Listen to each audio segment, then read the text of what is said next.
25 ಲಕ್ಷ ಖರ್ಚು ಮಾಡಿ 5 ಕಡೆ ಚೆಕ್ ಪೋಸ್ಟ್. ಅಕ್ರಮ ಗಣಿಗಾರಿಕೆ ತಡೆಗಿಲ್ಲ ಬೇಲಿ, ಹಾಳಾಗಿವೆ ಗಣಿ ಚೆಕ್ ಪೋಸ್ಟ್. ಕೋಲಾರದ ಗಣಿ ಇಲಾಖೆ ಅಧಿಕಾರಿಗಳು ಏನ್ ಮಾಡ್ತಾ ಇದ್ದಾರೆ? ಇದು ಗಣಿ ಚೆಕ್ ಪೋಸ್ಟ್ ಆರಂಭ ಯಾವಾಗ ಸುದ್ದಿ?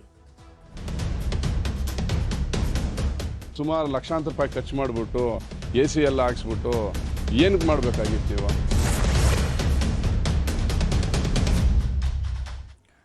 ಕೋಲಾರ ಹಾಗೂ ಮಾಲೂರು ಭಾಗದಲ್ಲಿ ಚೆಕ್ ಪೋಸ್ಟ್ಗಳನ್ನು ನಿರ್ಮಾಣ ಮಾಡಿದ್ದಾರೆ.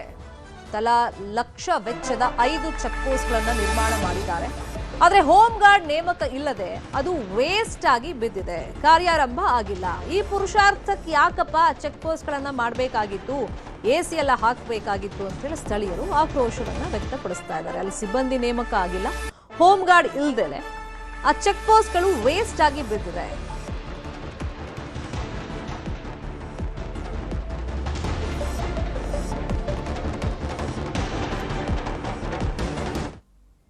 ಚೆಕ್ ಪೋಸ್ಟ್ ನಿರ್ಮಾಣ ಆಗಿದೆ, ಆದರೆ ಸಿಬ್ಬಂದಿ ಹೋಮ್ ಗಾರ್ಡ್ ನೇಮಕ ಯಾಕೆ ಆಗಿಲ್ಲ? ಈ ಬಗ್ಗೆ ಸ್ಥಳೀಯರ ಆಕ್ರೋಶ ಹೇಗಿದೆ, ಆ ಬಗ್ಗೆ ವರದಿ ಇದೆ ನೋಡಿ.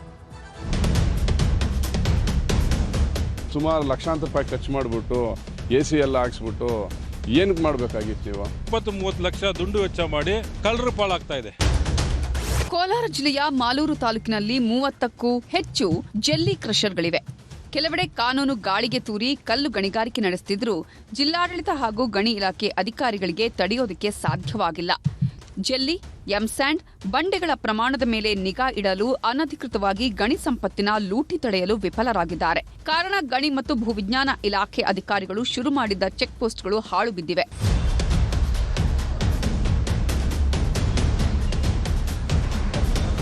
ಕೋಲಾರ ಹಾಗೂ ಮಾಲೂರು ತಾಲೂಕಿನ 5 ಕಡೆಯಲ್ಲಿ ತಲಾ 5 ಲಕ್ಷ ಹಣ ಖರ್ಚು ಮಾಡಿ ಚೆಕ್ ಪೋಸ್ಟ್ಗಳನ್ನು ತೆರೆಯಲಾಗಿದೆ. ಆದರೆ 5 ವರ್ಷದ ಹಿಂದೆ ಆರಂಭಿಸಲಾಗಿದ್ದು ಚೆಕ್ ಪೋಸ್ಟ್ನಲ್ಲಿ ಗಣಿ ಇಲಾಖೆಯ ಓರ್ವ ಸಿಬ್ಬಂದಿ ಮತ್ತೋರ್ವ ಹೋಮ್ಗಾರ್ಡ್ ಕೆಲಸ ಮಾಡಬೇಕಿತ್ತು. ಆದರೆ ದುರಂತ ಅಂದ್ರೆ ಇದುವರೆಗೂ ತನಿಖಾ ಠಾಣೆಗಳು ಶುರುವಾಗಿಲ್ಲ. ಶೀಘ್ರವೇ ಚೆಕ್ ಪೋಸ್ಟ್ಗಳನ್ನು ಪುನರ್ ಆರಂಭಿಸುವಂತೆ ಜನ ಒತ್ತಾಯಿಸಿದ್ದಾರೆ.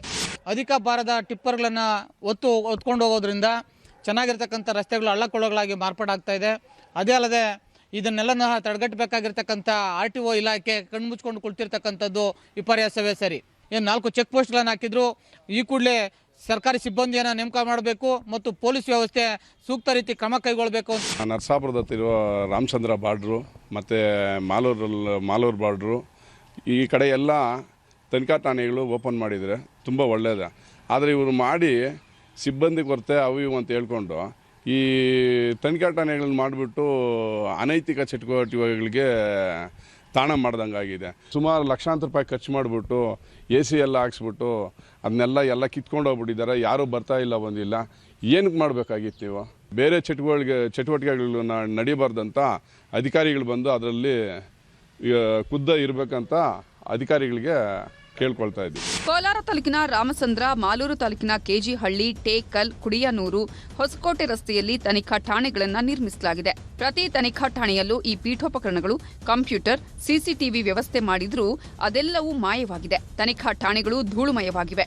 ಕಳೆದ 5 ವರ್ಷದಿಂದ ಏನು ಚೆಕ್ ಪೋಸ್ಟ್ಗಳ ನಿರ್ಮಾಣ ಮಾಡಿ ಅದಕ್ಕೆ 20-30 ಲಕ್ಷ ದುಂಡು ವೆಚ್ಚ ಮಾಡಿ ಅದನ್ನು ಓಪನ್ ಮಾಡಿದಿರಾ, ಅದು ಮೂಲೆ ಗುಂಪುಗಳಾಗಿ ಕಳ್ಳರು ಪಾಲಾಗ್ತಾ ಇದೆ. ಸರ್ಕಾರದಿಂದ ಅದಕ್ಕೆ ಏನು ಬಿಲ್ಗಳು ಮಾಡ್ಕೊಡೋದೆಲ್ಲ ಮಾಡಿಕೊಂಡು AC ಟೇಬಲು ಮತ್ತೊಂದು ಕಂಟೈನರ್ಗಳೆಲ್ಲ ಮಾಡಿ ಮುಗಿಸಿದ್ದಾರೆ.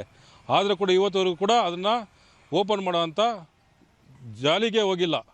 ಕಾರಣ ಇವ್ರನ್ನೇನು ಕೇಳೋರಿಲ್ಲ.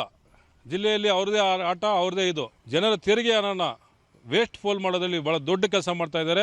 ಕೂಡಲೇ ಜಿಲ್ಲಾ ಆಡಳಿತ ಅದನ್ನು ಎಚ್ಚೆತ್ತುಕೊಂಡು ಸಂಬಂಧಪಟ್ಟ ಅಧಿಕಾರಿಗಳನ್ನ ಚೆಕ್ ಪೋಸ್ಟ್ಗಳನ್ನು ತೆರೆಯುವಂಥ ಕೆಲಸ, ಸಂಬಂಧಪಟ್ಟ ಅಧಿಕಾರಿಗಳನ್ನ ಯಾವುದೇ ಕಾರಣಕ್ಕೆ ನಿರ್ದಾಕ್ಷಿಣ್ಯ ಇಲ್ಲ ಅವ್ರಿಗೆ ಕೆಲಸ ಕೊಡುವಂಥ ಕೆಲಸ ಮಾಡಿದ್ರೆ ಮಾತ್ರನೇ ಇದಕ್ಕೆ ಸೂಕ್ತವಾದಂಥ ಕ್ರಮ ಆಗುತ್ತೆ. ಗಣಿಗಾರಿಕೆ ಪ್ರದೇಶದಲ್ಲಿ ಸಾಗಾಣಿಕೆಯಾಗುವ ವಸ್ತುಗಳ ಮೇಲೆ ನಿಗಾ ಇಡಲು ಲಕ್ಷ ವೆಚ್ಚ ಮಾಡಿ ನಿರ್ಮಿಸಿದ್ದ ತನಿಖಾ ಠಾಣೆಗಳು ಇದೀಗ ಮೂಲೆ ಗುಂಪಾಗಿ ಪಾಳು ಬಿದ್ದಿದೆ. ಸರ್ಕಾರ ಬೇಗ ರಿಪೇರಿ ಮಾಡಿಸೋ ಕಾರ್ಯ ಶುರು ಮಾಡಬೇಕಿದೆ. ರಘುರಾಜ್, ನ್ಯೂಸ್ 18 ಕೋಲಾರ.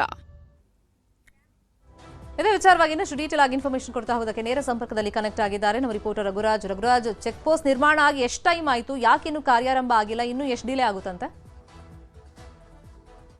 ಶ್ರೀಮಂತ ಶೆಟ್ಟಿ, ಕೋಲಾರ ಜಿಲ್ಲೆಯ ಮಾಲೂರು ತಾಲೂಕು ಸೇರಿದಂತೆ 2-3 ತಾಲೂಕುಗಳಲ್ಲಿ ಅಕ್ರಮ ಗಣಿಗಾರಿಕೆ ಬಹಳ ಒಂದು ಎಗ್ಗಿಲ್ಲದೆ ನಡೀತಾ ಇರತಕ್ಕಂಥದ್ದು. ಈ ನಿಟ್ಟಲ್ಲಿ ಸಕ್ರಮವಾಗಿ ಆಗ್ತಾ ಇರತಕ್ಕಂತ ಗಣಿಗಾರಿಕೆ ಪ್ರದೇಶಗಳಲ್ಲಿ ಸರ್ಕಾರಕ್ಕೆ ರಾಜಧನವನ್ನ ವಂಚನೆ ಮಾಡಿ ಬಹಳಷ್ಟು ಲಾರಿಗಳು ಸಂಚಾರ ಮಾಡುತ್ತವೆ. ಹಾಗಾಗಿನೇ ಇಂಥ ಒಂದು ಗಣಿಗಾರಿಕೆ ಮೇಲೆ ನಿಗಾ ಇಡುವುದಕ್ಕೆ ಅಂತಾನೆ ಗಣಿ ಮತ್ತೆ ಭೂವಿಜ್ಞಾನ ಇಲಾಖೆ ಅಧಿಕಾರಿಗಳು ಒಂದಷ್ಟು ಕಡೆ ಸುಮಾರು 4ರಿಂದ 5 ಕಡೆ ಮಾಲೂರು ತಾಲೂಕು ಮತ್ತೆ ಕೋಲಾರ ತಾಲೂಕಿನ ಕೆಲವೆಡೆ ಈ ಒಂದು ಚೆಕ್ ಪೋಸ್ಟ್ ಗಳನ್ನು ನಿರ್ಮಾಣ ಮಾಡಿರ್ತಕ್ಕಂಥದ್ದು. ಈ ಒಂದು ಚೆಕ್ ಪೋಸ್ಟ್ ಗಳು ನಿರ್ಮಾಣ ಆಗಿ ಬರೋಬ್ಬರೇ 5 ವರ್ಷಗಳಾದ್ರೂ ಕೂಡ ಇನ್ನೂ ಕೂಡ ಕಾರ್ಯಾರಂಭ ಮಾಡಿಲ್ಲ. ಅಲ್ಲಿ ಎಲ್ಲಾ ರೀತಿಯಾದಂತಹ ಒಂದು ಸಿದ್ಧತೆಗಳನ್ನು ಕೂಡ ಮಾಡ್ಕೊಳ್ಳಲಾಗಿತ್ತು. ಆದ್ರೆ ಯಾವ ಕಾರಣಕ್ಕೆ ಈ ಒಂದು ಚೆಕ್ ಪೋಸ್ಟ್ ಗಳನ್ನ ಈ ರೀತಿಯಾಗಿ ಒಂದು ಮೂಲೆ ಗುಂಪು ಮಾಡಲಾಗಿದೆ ಅನ್ನೋದು ಈಗ ಬಹಳ ಒಂದು ಅನುಮಾನಕ್ಕೂ ಕೂಡ ಕಾರಣ ಆಗಿರ್ತಕ್ಕಂಥದ್ದು. ಯಾಕಂತ ಹೇಳಿದ್ರೆ ಮಾಲೂರು ತಾಲೂಕಿನಲ್ಲಿ ಬಹಳಷ್ಟು ಕಡೆ ಅಕ್ರಮ ಗಣಿಗಾರಿಕೆ ಆಗ್ತಾ ಇರ್ತಕ್ಕಂಥದ್ದು. ಈ ಒಂದು ಅಕ್ರಮ ಗಣಿಗಾರಿಕೆಯನ್ನ ಮಾಡಿ ಬಹಳಷ್ಟು ಏನು ಜಲ್ಲಿ ಮತ್ತು ಎಂಸ್ಯಾಂಡ್ ಅನ್ನ ಅಲ್ಲಿಂದ ಸಾಗಾಟವನ್ನು ಕೂಡ ಮಾಡ್ಲಾಗ್ತಾ ಇದೆ. ಇದ್ರ ಮೇಲೆ ಒಂದು ನಿಗಾವನ್ನ ಇಟ್ಟು ಅಂತ ಒಂದು ಅಕ್ರಮ ಸಾಗಾಟ ಅನ್ನೋದು ಕಂಡು ಬಂದ್ರೆ ಅದರ ಮೇಲೆ ಒಂದು ಕ್ರಮ ಕೈಗೊಳ್ಳೋದಕ್ಕೆ ಒಂದು ಚೆಕ್ ಪೋಸ್ಟ್ ಗಳು ಬಹಳ ಒಂದು ಅನುಕೂಲಕರ ಆಗಿರ್ತಕ್ಕಂಥದ್ದು. ಆದ್ರೆ ಈ ಒಂದು ಚೆಕ್ ಪೋಸ್ಟ್ ಗಳ ಕಾರ್ಯನಿರ್ವಹಣೆ ಮಾಡದಿದ್ರು ಕೂಡ ಸಂಬಂಧಪಟ್ಟಂತಹ RTO ಇಲಾಖೆ ಅಧಿಕಾರಿಗಳು ಜೊತೆಗೆ ಗಣಿ ಮತ್ತೆ ಭೂವಿಜ್ಞಾನ ಇಲಾಖೆ ಅಧಿಕಾರಿಗಳು ಇದಕ್ಕೆ ಯಾವುದೇ ರೀತಿಯಲ್ಲೂ ಕೂಡ ಕ್ರಮ ಕೈಗೊಳ್ತಾ ಇಲ್ಲ. ಮತ್ತೆ ಇದರಿಂದ ಆಗುವಂತಹ ಪರಿಣಾಮಗಳನ್ನ ನೋಡೋದಾದ್ರೆ ಏನು ಅಧಿಕ ಒಂದು ಭಾರ ಮಿತಿಯ ಒಂದು ಲಾರಿಗಳು ಏನು ಸಾಗಾಣಿಕೆ ಮಾಡೋ ಕಾರಣಕ್ಕಾಗಿ ರಸ್ತೆಗಳು ಬಹಳಷ್ಟು ಕಡೆ ಹಾಳಾಗ್ತಾ ಇದೆ. ಇದಕ್ಕೆ ಸಂಬಂಧಪಟ್ಟಂತೆ ನೇರವಾಗಿ ಕಾನೂನು ಕ್ರಮ ಕೈಗೊಳ್ಳೋದಕ್ಕೆ RTO ಇಲಾಖೆ ಅಧಿಕಾರಿಗಳಿಗೆ ಒಂದು ಅವಕಾಶ ಇರುತ್ತೆ. ಆದ್ರೂ ಕೂಡ ಅಧಿಕಾರಿಗಳು ಇದಕ್ಕೆ ಸಂಬಂಧಪಟ್ಟ ಯಾವುದೇ ಕೂಡ ಕ್ರಮವನ್ನು ಕೈಗೊಳ್ತಾ ಇಲ್ಲ. ಕೂಡಲೇ ಇದಕ್ಕೆ ಸಂಬಂಧಪಟ್ಟಂತೆ ಈ ಒಂದು ಚೆಕ್ ಪೋಸ್ಟ್ ಗಳನ್ನ